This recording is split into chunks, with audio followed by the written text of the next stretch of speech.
So tonight I have from my great friend Matt a sample of Jack Daniel's American Single Malt. Now I've been I've been seeing this one in the PX for a while. It's my understanding that for a long time you either got it at the PX or the duty free shop, travel exclusive. But I'm under the impression I haven't seen it in any stores around me, but I understand it's making it out into the regular market, um, just from what I'm hearing from other people. So, what this is, everybody knows Jack Daniels makes Tennessee whiskey. It's a bourbon, but it goes through the Lincoln County process, and that's what makes it Tennessee whiskey. And it's distilled in the state of Tennessee. And I'm a huge fan of Jack Daniels. I have not had anything from them that I did not like. I grew up on Jack Daniels. I am a Tennessee Squire. Um, I'm very proud of that. Um, but what I like about this is because as much as I like bourbon, I like Scotch, which a lot of that is single malt whiskey. And what that means is it is for the Scottish, they set their rules. It has to be one distillery, 100% malted barley, pot distilled. Well, um, several years ago, well, I don't know, several years ago is right. At some point, American distilleries started getting into malt whiskey, and a lot of them were following the typical 51% rule. Bourbon is 51% corn or more. Rye is 51% or more of rye. Um, so a lot of distilleries started producing, and they were calling it single malt because there was no rules, but that's what they were calling it. And I don't know where the push began, but I know a lot of craft distillers were pushing for an actual distinction with actual rules. And so in January of 2005, January 2005, the TTB published the rules on. Actually, I think they published it in January or in December of '04 or 24, and then they went into effect in January of 25.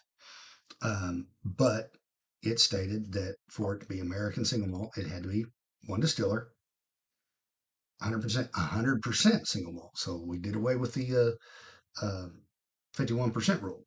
It has to be 100% malted barley. And as an ASM, it can be either column or pot distilled. They make no distinction on that requirement.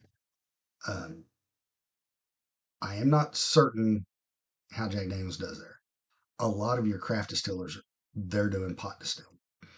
Um, but anyway, so Jack Daniels got into the American single malt market, and they have produced this, and it is finished in Oloroso sherry. So, ooh, that is nice. That's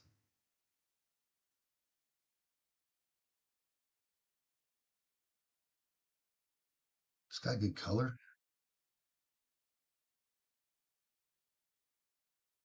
It's very fruit, kind of a dark fruit.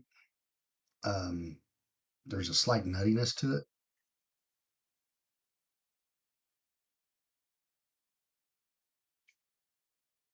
Y'all hear a yelp back there. That's just Murphy.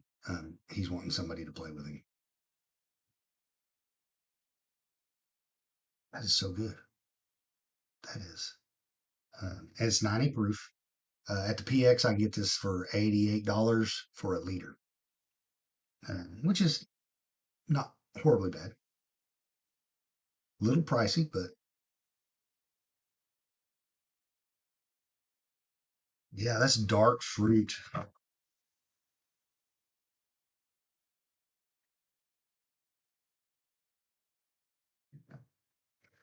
And I hate that. It's kind of an overly generic yet overly specific to me. But I'm thinking like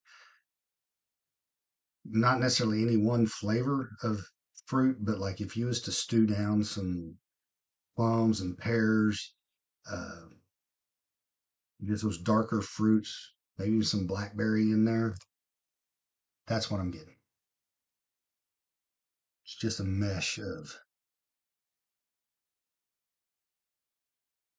good. And this thing has got it's got some legs on it. Well, that's nice.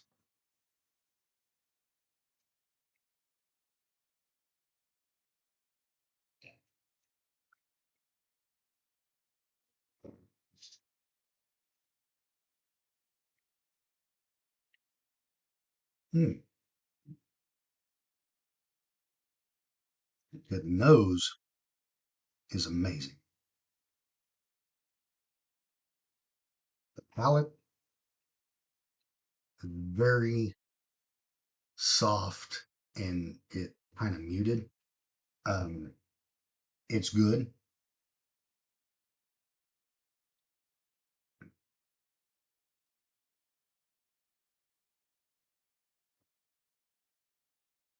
When you jump into the finish, but the finish kind of hangs around. It's not real strong, but I almost get that banana note on the back.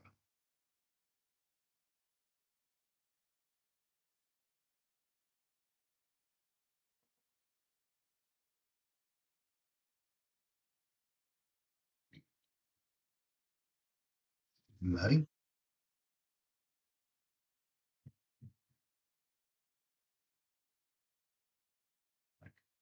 honey, little oak,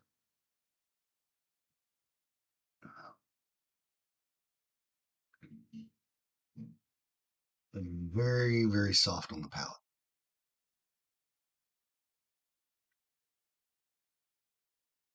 You get a hint of that fruit.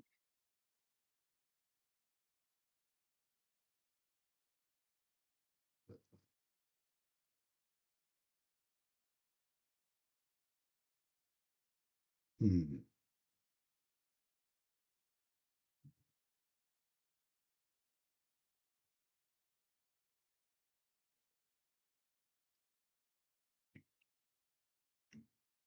yeah, that's way nuttier than I get on any other Jack Daniels product.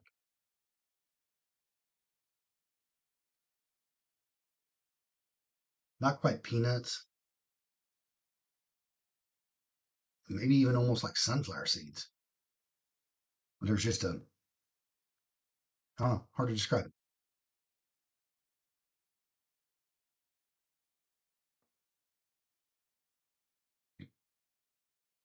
The finish, it's there, but it doesn't hold on very well.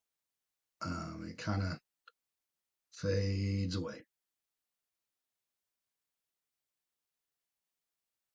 I think on the palate, I'm gonna give it a two.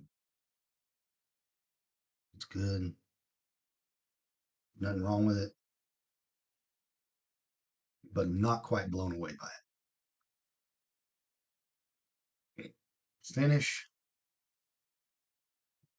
I think I'm gonna give it a two because it just dies. It doesn't just drop off, but it's just slow fade. Now for the value, this is now. Funny thing is, the sample came from Matt, but I'm the one that got him the bottle. So I know exactly what it was. It's $88 at the PX. It's a 1 liter bottle. Um, so I don't think that's too bad. I want to give it a 2.75. Um, if it had been, if the palate would have held up it, a, a little bit more, I'd like that value a lot better. Um, But yeah, I think that one's.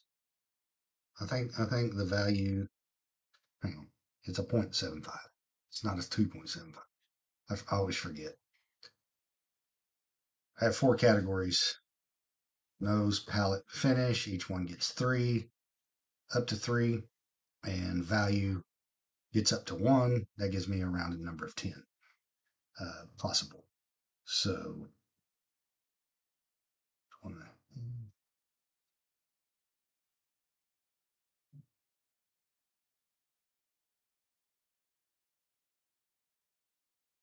7.5, 7.5.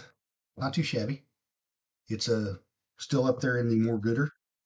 So, yeah, I think it's worth it. Um, I may be grabbing me a bottle soon.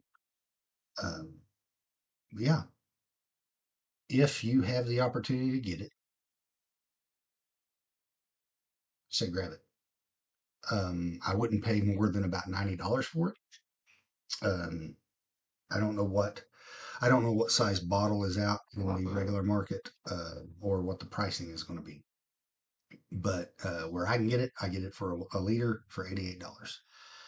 Um, and I've seen it like that price for a couple years now. So it hasn't made any big jumps lately. But yeah, Jack Daniel's American Single Malt. If you can get it in your area, grab it. Or if you can't, and you know somebody that is military and has access to a military installation in the Class 6, hit them up, see if they'll get you a bottle. Uh, but it's pretty good stuff. I hope y'all enjoy it.